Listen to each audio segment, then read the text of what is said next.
DA plans to lay a criminal charge against EFF leader Julius Malema and MP Nazir Paulson.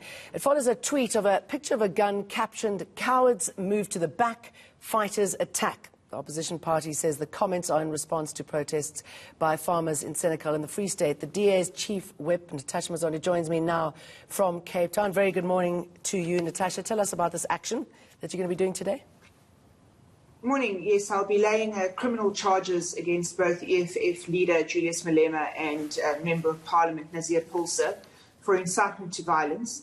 This follows not only one but a series of tweets which I will be handing in together with my affidavit as annexures.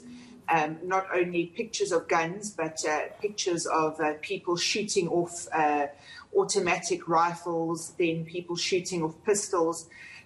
This is nothing more than a call to take up arms. We are members of Parliament who sign a very serious oath and take a very serious oath before the Justice of the Constitutional Court, and we deem this to be a great infringement not only on our oath but also an incitement of violence across the country when racial tensions have never been as high as they are at the moment. What do you hope to achieve from this court action? Well, up until now, Mr. Malema seemed to have got away with the most outrageous racial rhetoric and the most outrageous rhetoric regarding death and war and destruction across the country.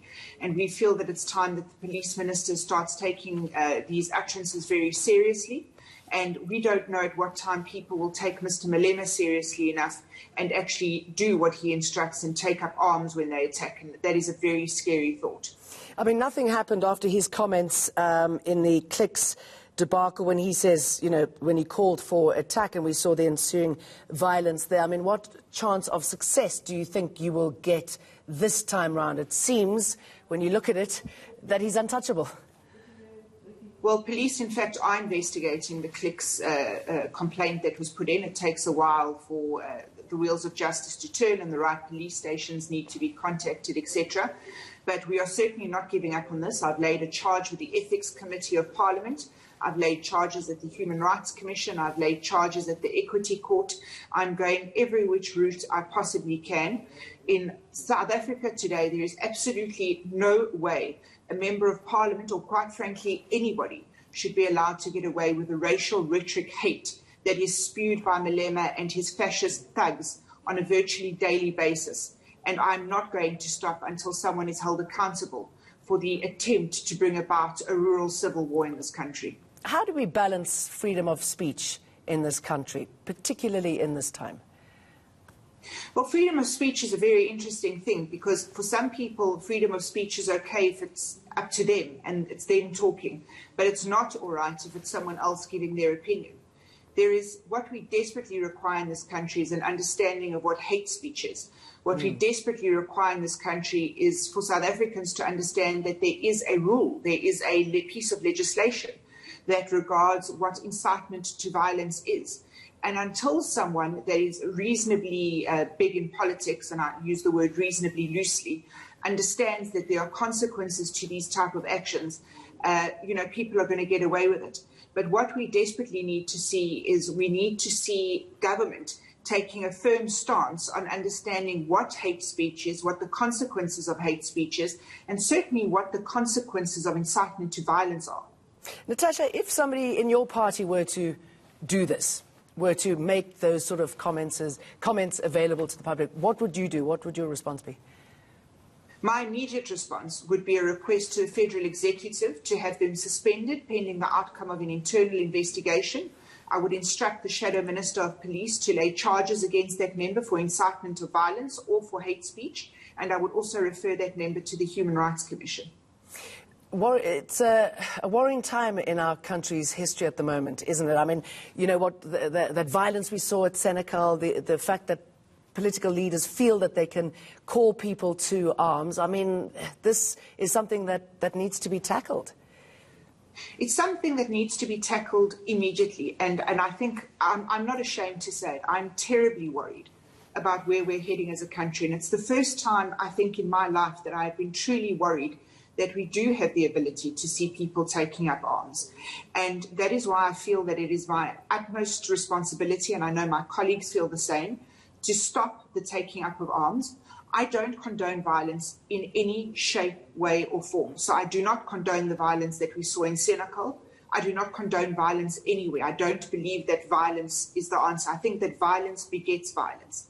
But I do believe that we have a grouping of fascists in our country who do feel and who do think that the only way that they could ever have any possibility of growing larger than they possibly are at the moment is by a tactic known as divide and rule. And how they're doing that is in an attempt to divide us according to racial lines and according to cultural lines. And my hope is that the goodness that I know exists in all South Africans will overcome this rhetoric and overcome this attempt to divide us, and that South Africans will realize that Martin Luther King once said, if we continue going an eye for an eye, we'll all eventually land up being blind. And my hope is that South Africans are reasonable enough to hold the centre. The centre must have the majority that stops extremists on the left and stops extremists on the right from causing what could possibly be a rural civil war.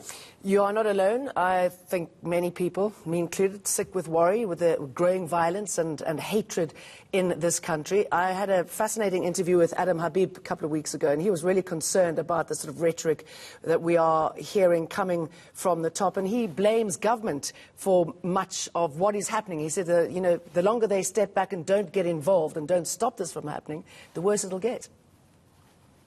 Jane, that's absolutely true. What you're seeing at the moment, it's a pressure valve cooker. That's what we're in at the moment. And at some point, that valve is going to burst. And the more the government sticks their head in the ground like an ostrich and pretends it's not going on, the longer and the more we have to fear. So, there's this untold amount of corruption that we know happened through state capture, that we've seen happen at the most devastating time during the COVID crisis. And our government still refuses to hold people to account. So I'm now putting the ball in the court of the president and certainly the Minister of Police. They need to act, and they need to act fast. So people often ask me, well, you're going to lay charges, you're going to do this, nothing ever happens. Well, I'm absolutely determined to force an action to happen. I'm following the rules, and I'm following them very strictly. Now I expect those who are in charge of ministries to do their job and to make sure that those people are held to account. Jane, I hasten to add, if I had ever dared, not that I would, and that's the fundamental difference, but if I had ever dared utter some of the things that Julius Malema had said, I would have been in jail within 2 weeks, spin around time. Julius Malema is getting away with things that he should never have got away with. And I can only imagine it's because he was once part of the governing party, and perhaps he knows a little bit too much about where small Anyana skeletons are hidden. Natasha Mazzoni, good to talk to you. Thank you.